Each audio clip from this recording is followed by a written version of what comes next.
Our main focus, and I'm going to go a little bit instead of addressing financing and specific options and incentives directly, it's like, well, how do you get there? How do you decide what it is that I should be financing, or what incentives should I go after? So our general theme is we challenge people, change makers like yourself, looking at these buildings, to profit from decarbonization. So, and what we found is a lot of people overlook value. They externalize value as much as they do risk. There, you really have to look at the factors that come to play. And I think Matthew and the 2030 district do a great job of bringing those to light. And so we look at what we do is we start with energy as strategy. And I'm going to explain that. And we look at metrics, process, and collaboration. So, how do you measure? How do you work your way through it, and how do you get people to work together on that? Why do we need energy as strategy? Typically, when you have buildings, they run on mechanical systems or even digital systems.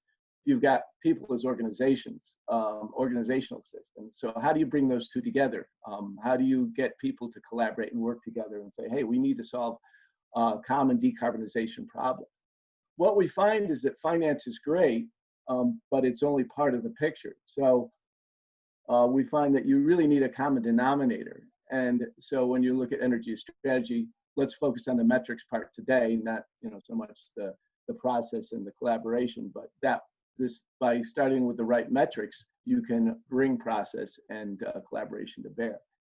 So we define the common denominator as energy. So if you look at how you measure and how you look across the board from, oh, here's my financial, I'm working at a strategic level, typically at the executive level, down to the people actually doing and implementing. They're looking at, I have to buy energy, what's the fuel mix, which gets into how do I decarbonize? So you need to make that connection. And so energy being in the middle as the kind of common denominator helps you do that. So they're all basically three different ways to measure the same thing. And so we can use that as an intermediary between the financial goals and the environmental impact. So you can start to bring that, you can create a bigger picture of all the risks and opportunities that you face.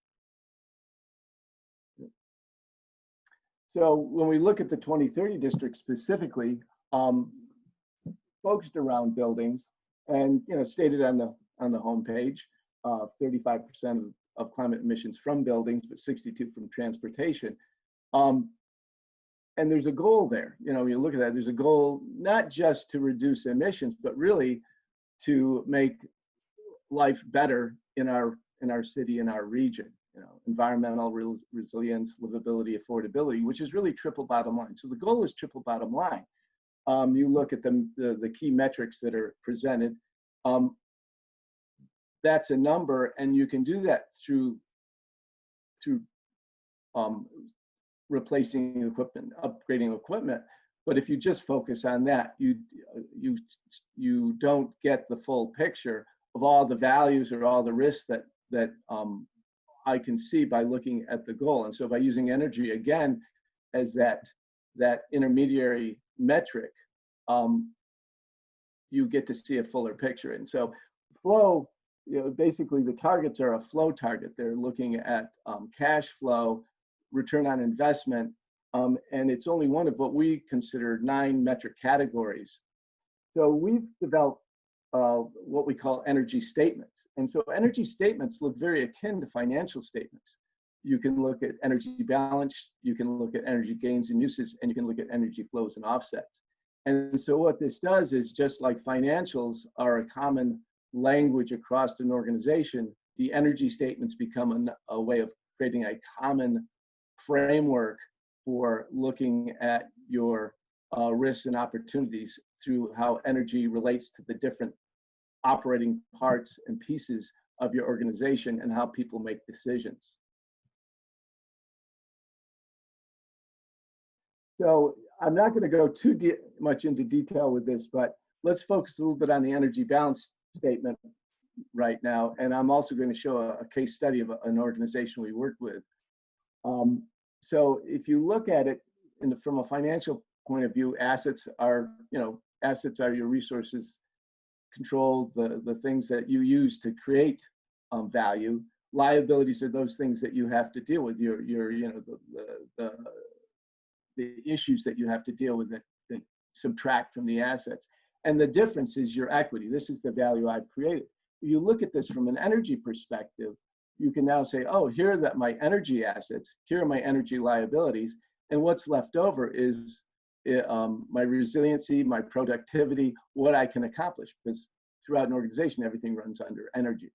And from there, you can develop problem solution questions that address your specific issues. So, what's my capital risk exposure from natural disasters, looking at rising sea levels? Is say my building's right on the waterfront? Those are things I need to consider. So you can start to bring those to bear, and it's put into the context of these energy statements. Same thing you can do with gains and uses statement, flow and offset statement. So again, akin to the financials, but using energy as the metrics. So how do you put this into practice? So here's an example. We worked with the Green River College Foundation, which owns a set of it's the Campus Corner Apartments, a set of 8 large apartments buildings in Auburn at the university there. And again, their goal, if you look at productivity, it's not just, oh, let's just reduce and be more efficient.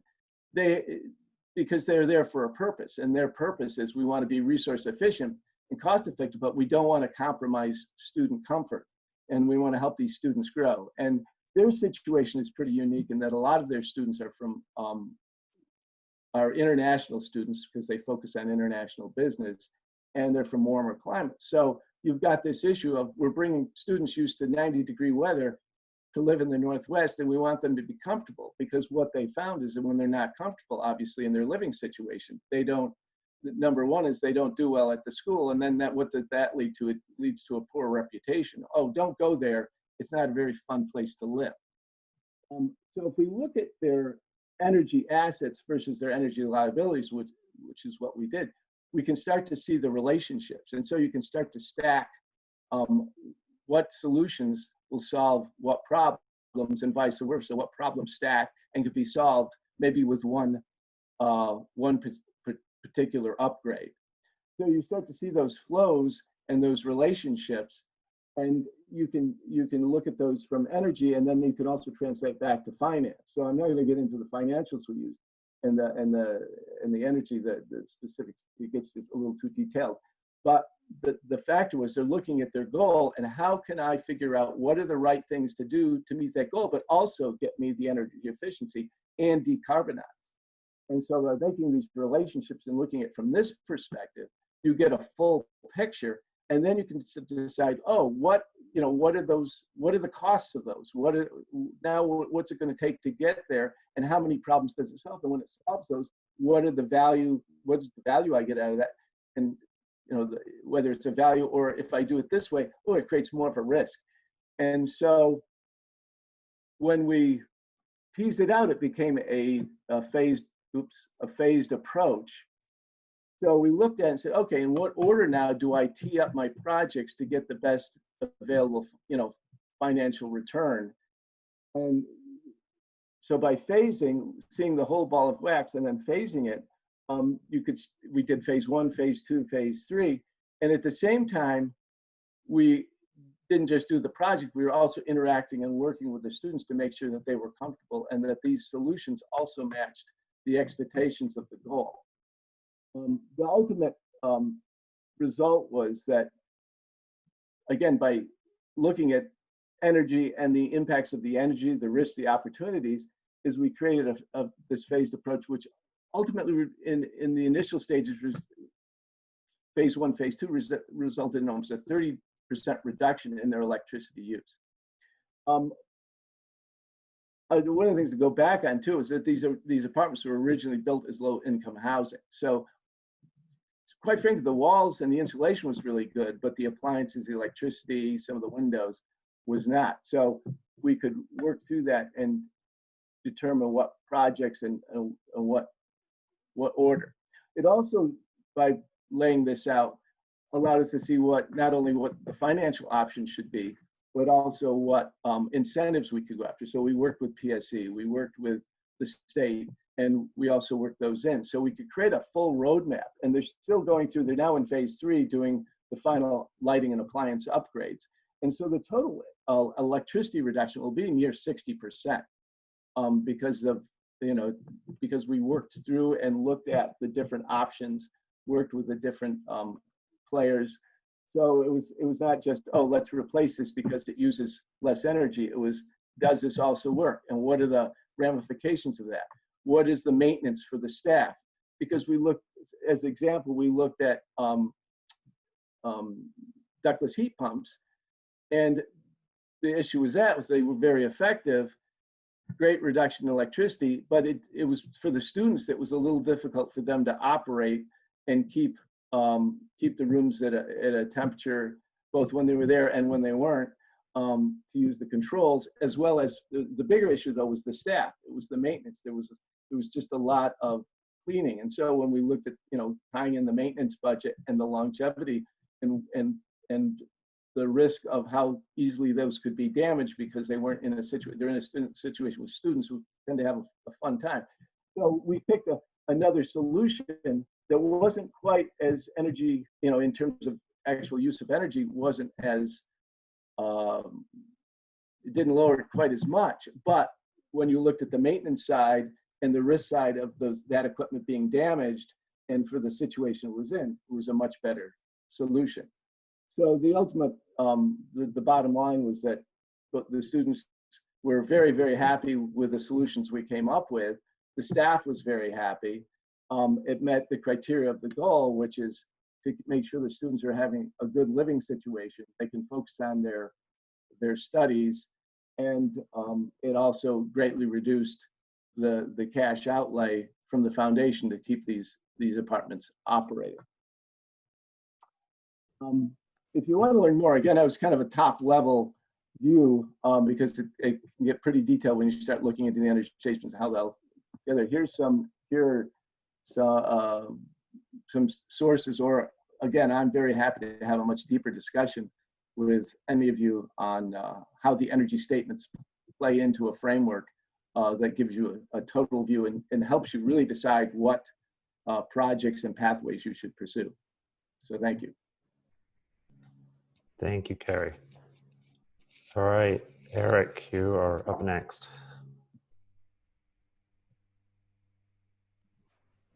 Great, thank you. I'll bring the slides up here. So building on Carey's topic, my name is Erik Makinson. I'm the founder and owner of Resource Synergy, and we are a sustainability consultancy and energy project developer, really committed to helping buildings reduce cost and improve their environmental impact. And that value proposition is something that I've really been working on for the last 12 years, helping buildings realize that reduction in energy use, water use, and waste generation. Now, when it comes to energy efficiency projects, the number one time that I see projects stall is when we ask for capital. Everybody's really excited about saving energy, both from a financial and an environmental standpoint, until we start talking about the investments that's required to achieving those savings. And that's when many of these conversations stall or die altogether. And that's why it's so exciting for me to be a part of this panel and surrounded by all of these other really great emerging solutions to help overcome that capital hurdle, which in many cases is substantial. It can literally mean the life and death of a project. Now, one of the most recent additions to these solutions is a financing structure called CPACER. It stands for Commercial Property Assessed Clean Energy and Resilience. And CPACER has been around as a financing mechanism in the United States since about 2008. But it wasn't until this year's legislative session, that it was adopted at the statewide level in the state of Washington. Now, that doesn't mean we can go out and start facilitating projects using CPACER today, but what it means is that it opens the door for counties to opt in to this program and start making this great financing structure available for businesses within their jurisdictions. So let's talk a little bit more about what CPACER is.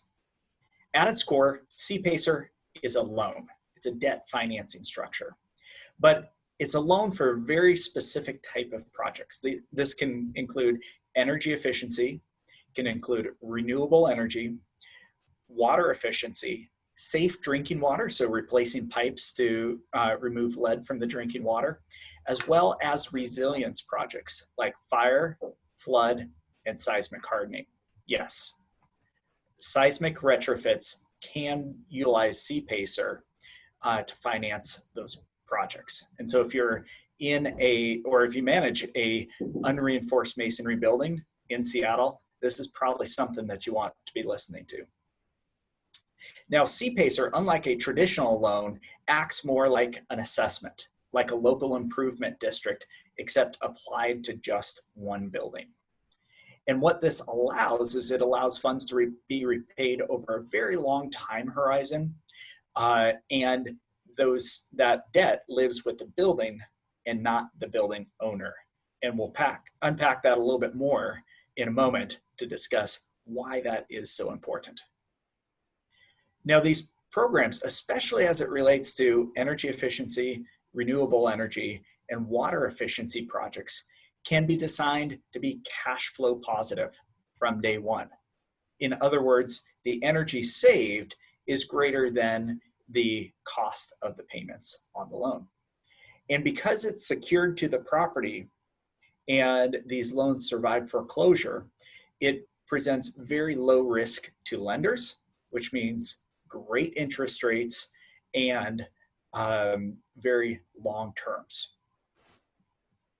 Now, this concept of an assessment on a property is not new at all.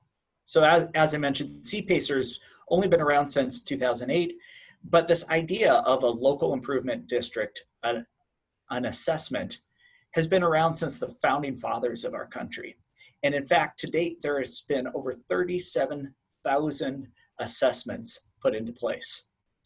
And these cover everything from sidewalks to parks to local water and sewer districts, downtown renewal. And really, CPACER is just the most recent iteration of this concept that's been around for a long, long time. And once again, the way that CPACER differs from a local improvement district is it's much more private sector focused. It's private lenders lending money to private entities, and it's also for a singular property. And so you don't have to really agree with your neighbors about investing in this. You can make the decision with full autonomy for your building. Now, in some of the other states, there's both a CPACE program and an RPACE program. So commercial, property assessed clean energy, residential. In Washington, however, we decided to proceed at least first with just commercial PACE. And so while these loans aren't available for single family properties, they are available for office buildings, multifamily properties, industrial, retail, hotels, even farms can take out CPACER loans. And it doesn't even have to be a for-profit business. Even a private nonprofit like a university can utilize CPACER to ensure that their projects happen. So let's talk a little bit about how this works. The first step is to identify those projects. And it doesn't have to be in just one of those verticals of energy efficiency or seismic projects. The projects can actually be bundled all together in one loan. And it doesn't actually have to be just retrofits. In fact, CPACER can be utilized as part of the capital stack for new development as well. But once those projects are identified and the savings are quantified, then it's up to the property owner and the lender, sometimes through the mechanism of a project developer like my company, Resource Synergy, to determine the terms and conditions on that loan. And then that is turned into the local taxing jurisdiction. So in the state of Washington, this is generally the county that is the property taxing jurisdiction to secure that loan to the property. And that is what makes CPACER CPACER versus just another type of loan. That once the county files that assessment, then the lender bills directly to the property owner on a periodic, ongoing basis for the repayment of that loan. And sometimes that term can be up to 30 years. So let's talk about why this is such a powerful tool.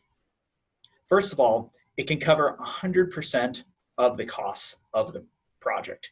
And this is both direct and indirect cost, including the identification of the measures and the project development costs. These programs can be cash flow positive from day one. And because they can increase the net operating income of a building, it thereby increases the value of the building, because in most commercial transactions, that's the primary metric that the value of the building is calculated upon, is that net operating income. So think about this. If you're a building owner, you can spend no money and immediately increase the value of your building. Who wouldn't want to do that? Especially if it doesn't increase your debt load. Because once again, this loan sits with the building and not the building owner. And so it does not impact the building owner's debt to equity ratio. They can take out a CPACER loan this year for a couple $1 million of improvements. And then next year, if they have a major tenant move out, they can take out another loan to invest in the tenant improvements. And one of the other benefits of CPACER that's so powerful is the ability for it to overcome the split incentive with triple net and full net property leases, where the tenants are paying their energy bill, because those tenants have historically not wanted to invest in energy efficiency. They haven't wanted to invest in another person's building, and the building owner hasn't wanted to invest because those tenants are the ones that experience the benefit. CPACER overcomes this because of its status as a property tax. It passes straight through to those tenants that are experiencing the benefit. And last but not least, House Bill 1257 is something that a lot of us have been talking about recently that support properties over 50,000 square feet.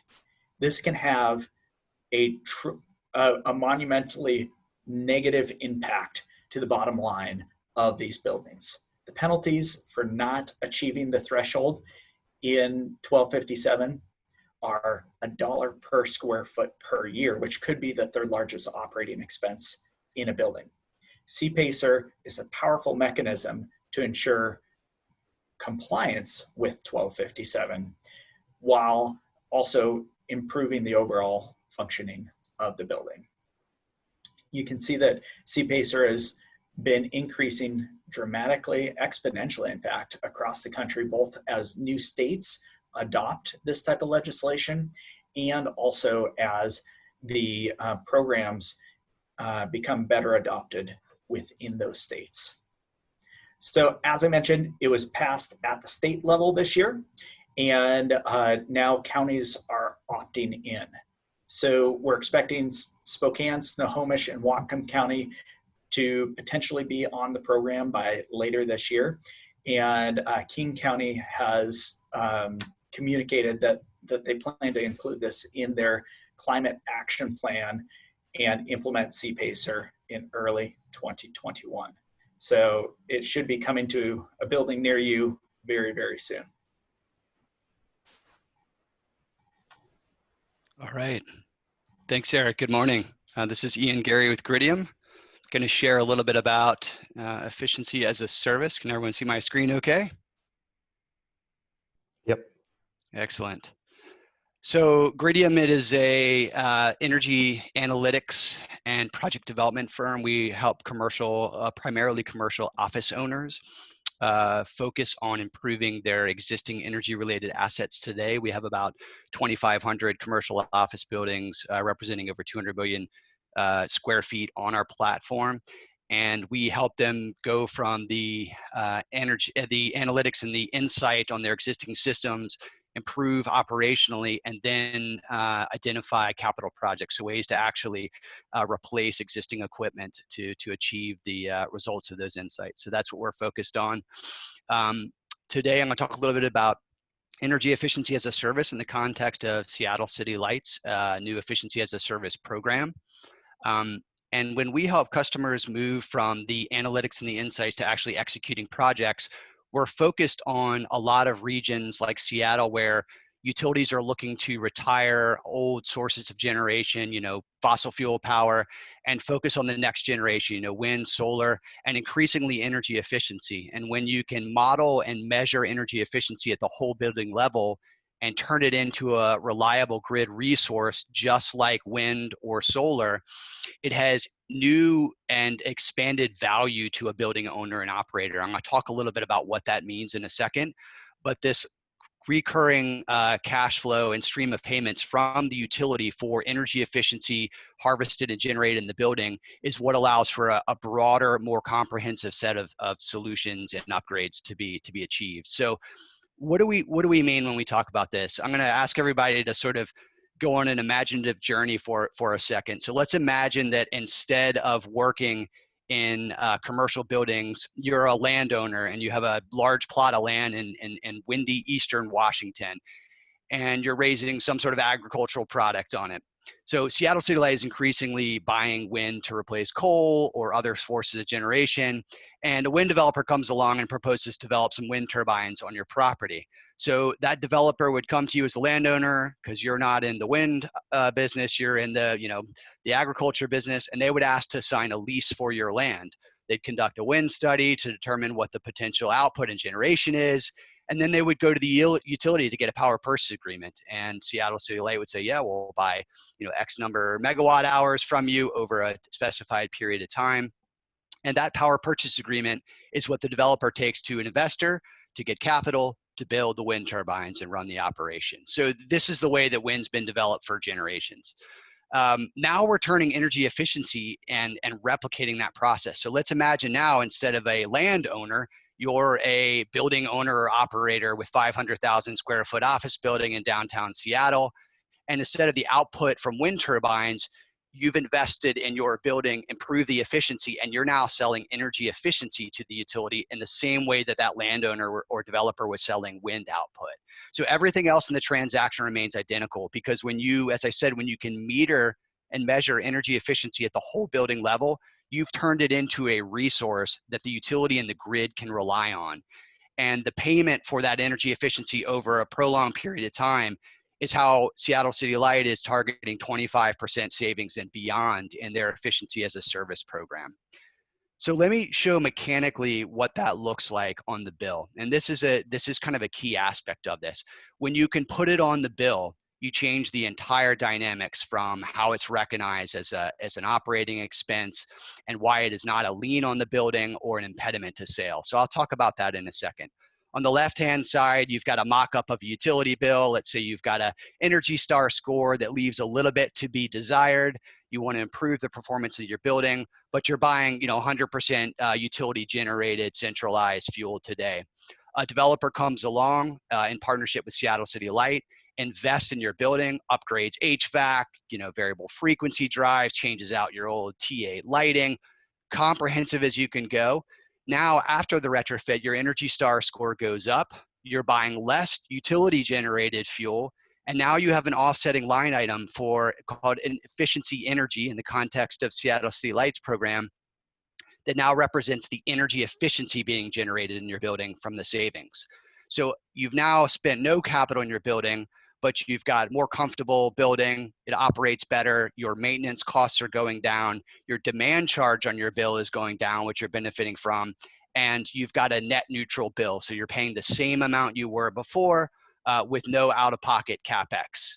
So I'm going to talk about that and go a step further, but I wanted to show the bill illustration of how it works, and that when you put it on the bill, it actually gets over the split incentive that Erik talked about, because you are now passing along a utility expense. You're not trying to recoup invested capital. And if you've got a triple net lease, as Erik mentioned, where the tenants are paying the utility bill, that can be really tricky. Even in a gross lease, depending on your lease arrangement, recouping invested capital for energy upgrades can be a tricky beast. When it's on the utility bill, that changes the entire equation.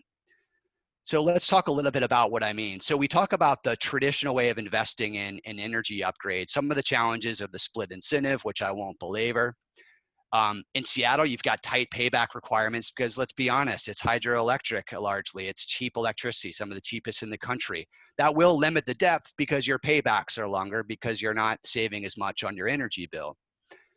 Also, if you invest capital in your building and the savings don't materialize, you as the building owner or operator, you're shouldering the bulk of that risk.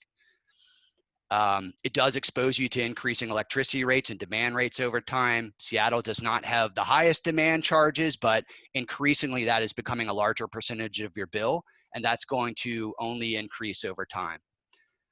As well as traditional financing mechanisms can encumber sale of the asset. If it's a loan, if you've got some sort of mechanism that creates a lien on the property, that's something to be considered. Under Seattle City Light's Efficiency as a Service program, based on the metered energy efficiency transaction structure paradigm called MEETS, the charge is on the bill, so this removes the split incentive. It becomes energy just like your traditional form of generation, but now it's called efficiency energy. They offer up to a 20-year power purchase agreement, so that is fixed with an escalator, allowing for deeper savings.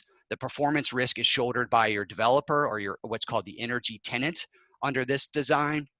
And you are shielded from rate increase on that portion of your bill because it's pegged at your traditional energy usage and escalates at 2% annually over time, but you get the full benefit of your demand savings, and it does not encumber sale if you're looking to sell the asset before the 20-year PPA is up. So I want to finish with a couple of financial benefits. Carey talked a little bit about this. Reduced maintenance costs, reduced demand costs. So you are paying as if there was no change to your building in the form of your kWh savings charge. So you're bill neutral, but you do get the full benefit of demand reductions. Your lease payment from the energy tenant, actually just like any other lease in your building, the developer is now paying you for the right to harvest the energy efficiency in your building and sell it to the utility. And under the CARES Act, you may qualify for accelerated depreciation, which can be a big pop in the first year, regardless of whether it's your capital. This can really lead to net operating income increase, and as we discussed, increase in the net asset value, the underlying value of the building, which many are focused on improving through various forms of energy upgrades. So this is just kind of a takeaway. Seattle City Light's Efficiency as a Service program is the first of its kind in the country. The first round of applications has been closed. Grydium has a number of projects actually going through that as we speak, so office buildings in downtown Seattle. The next round of project applications are expected to open soon. And a couple of quick highlights before I turn it over to my friend Quentin are they will offer up to a 20-year PPA, as I mentioned, with a 2% escalator. The efficiency energy is placed on the bill, which does allow for full tenant cost recovery, and they're targeting 25% savings or more.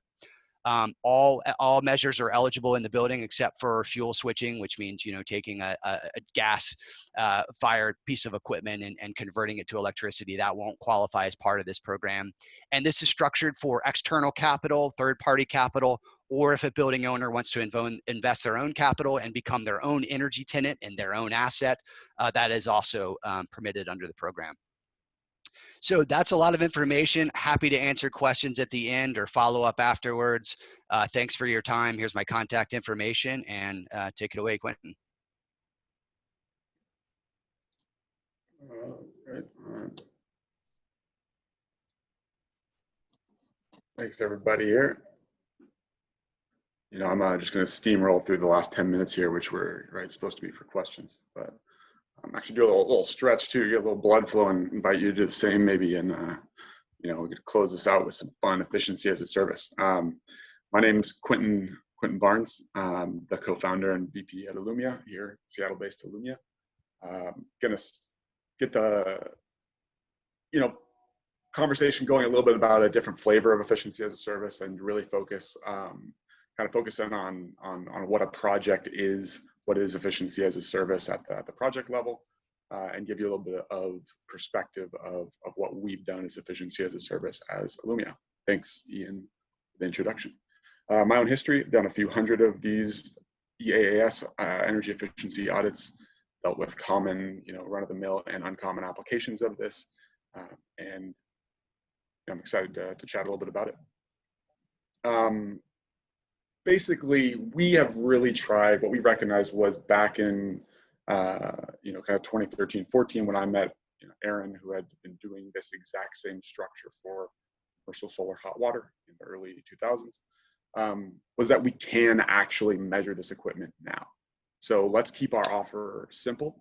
Let's have it be no upfront capital cost. Monthly service payments are a percentage of measured energy savings. A maintenance plan is included. And when you focus on actually metering the savings, a lot of the other stuff falls in line. Building owners are savvy operators. They often know your buildings, guess what, better than you, who just showed up. And they know that they can save energy on lighting. They know that they can save energy on HVAC. They know that they have other measures that they want to do. But it's a matter of, can you keep it really simple? So since our founding, we've only offered metered efficiency as a service. So we install revenue grade sub-meter on the circuits where we upgraded equipment, we measure the month's kilowatt hour savings, and we bill just for a percentage of the proven savings at your site. You're cash positive from day one because the meter is the bill. If we haven't measured the efficiency, we aren't billing for a percentage of it. My enthusiasm definitely comes from being able to unlock energy efficiency that wouldn't otherwise occur. For a lot of these folks, they don't have another avenue. CPACER hadn't been invented yet. Their county hadn't been involved. Seattle City Light hadn't yet come out with this EEAS pilot. But this SME was also a challenging market to reach. A very underserved market, but it can be confusing. Without care, costs can run high, and the value of each energy efficiency project can be kind of low, more around the size of a single family residence. So with Illumia, we become the one point of contact of energy efficiency delivery. Again, put all that complexity right behind that meter. That's also an opportunity. If we can do this well, and if we can apply standardization, automation, and technology, we can reduce overhead and still allow a relationship with the customer that provides that intimate customer care. Again, we have a meter, we know what's going on at each one of these sites, we're following our equipment. So we built the process engine, we built the metering and billing structure, initially just tools for ourselves, and they actually developed into future products for folks who wanted to utilize our platform. Again, the meter in there is just it's an early decision of wanting to be aligned with the client. We want to save as much energy as possible and ensure the health of the system for the whole term. It's in our best interest to use equipment that's true to spec. Partners who haven't been associated with poor project delivery or shady stuff on the side of some of the folks on their team, inexcusable post-install service calls, which come to us at Illumia. Year 1, 2, 3 into year 7, we're here to take care of it. So if we don't do every piece of that right, it truly does show up on the bill, and we're the one that has the relationship with the client for a period of time. We have an explainer video and some collateral. We're pretty used to situations shifting over time, and folks having new management coming in and needing to kind of re-explain what this is all about when they get their bill for a percentage of their measured efficiency. So it takes imagine we're further on in the cycle. unlike capital F finance arrangements where, the thing to look at is, how much of your bill is actually needing to be paid regardless of the performance that is actually achieved. So, we know that when we have multi-phase projects, it's pretty important to check in with clients along the way, make sure they're value aligned with what we've seen at their site, that their other folks are bought into this whole idea, and really bring that trust back into energy efficiency. Another look at metering at a site. I show this because it's kind of unique. A lot of these buildings are really old. They've been built across up, down, sideways, across decades. They've got multiple panels, and to have this type of coverage of a facility that has actually a really complex use case, a grocery store. You've got equipment that's running sporadically, equipment that's running 24/7, equipment that's running simple open close, and getting in there and making sure that you're actually looking at what the putting the right dose of measurement verification for the client and you is super important for at least our flavor of efficiency as a service that doesn't go into that capital F finance world. So we created these tools with the idea of delivering simple, transparent, and efficiency to our clients. The who of it, I already covered that a little bit. The who was initially us building these tools to serve the who of our clients. It was really important for us that each part of this process is standardized, and we're able to automatically spit out designs, budgets, proposals, and contractor workflow, stage gates, that everything looks the same, and you can simplify this process for everybody. We also found that when you do this well, and when the savings are durable, and when the partner installs a good project, everybody wins in this ecosystem. So the who of it is the customer, clear winner, getting new equipment and savings with no cost. Installation partner gets a consistent construction opportunity.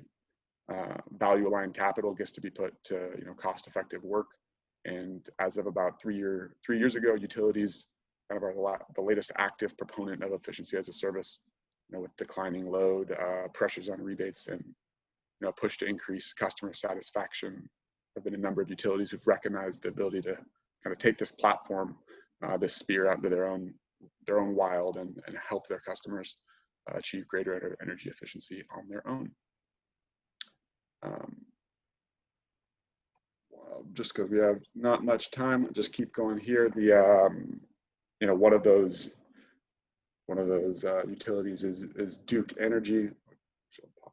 Here's their landing page of the program that's based here on metered energy efficiency as well.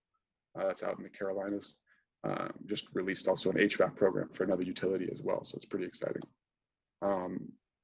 Also on our website, we include about 50 small case studies and types of clients and profiles on folks who have utilized efficiency as a service with us from day one. And because we want 1 minute, I thought I'd throw together this just a general panorama of the types of clients that utilize our efficiency as a service for lighting or for HVAC. Happy to talk about other measures or other types of direct energy efficiency improvements that we've done around the periphery, but you can see that lighting and efficiency and comfort is basically for everybody in the industry. So I really appreciate your time and hearing from the other folks. This is an exciting sector, and we're all here to help pull some electrons out of buildings. Thank you, Quentin. So as Quentin mentioned and nailed it on the timing, we're a little bit over time, but hopefully people can stay on for a little bit. I know we only have, I think, one question in the chat so far, but we'll see if others come up. And I know the person who asked this has got a hard stop in 1 minute, so we'll ask the question and then he can watch the recording to see what the answer was. So Rob Harmon, I think this is probably for you, Erik. So the CPACE cash flow presumption seems to be based on the notion that the energy savings will persist. But CPACER is not pay for performance, it's a loan. So how does CPACER ensure the persistence of savings after the first year or two? Yeah, that is a great question. And Rob, you are spot on, especially when compared to other ESCO and programs that include an M&V component. CPACER does not. It does not replace the importance of tracking the energy use for the building. That's something that is important regardless of what mechanism you use to finance the projects. It's always important to track and benchmark the energy use for the building. But a lot of building owners are doing so anyway. And so they may recognize when their building starts to kind of fall off the wagon and not perform like it otherwise would. And so, always still important to track the energy use of your building. CPACER does not include an M&V component, but that being said, it's also a great low-cost mechanism to finance programs, capital-intensive programs, over a very long time horizon. And the reality is it extends beyond energy efficiency to things like seismic retrofits, which is something that can't be easily captured on a utility bill. Yeah, thanks, Erik. So because we are over time and I see people are kind of slowly leaving here, I think everyone shared their contact information who presented today. So I will put that in an email along with the recording of this presentation. I think if folks also want to share their slides with me just as kind of a backup, then that would be great. And we will send all of that information out either today or tomorrow to folks. So please do follow up with the presenters today. They're all very nice people and will answer your questions, I'm sure, with open, honest opinions. So with that, thank you so much. We will see you all at the next education session in October. And if not sooner, at the Vision Awards on October 15th. So thank you to all the presenters and have a great day. Thanks, Matthew.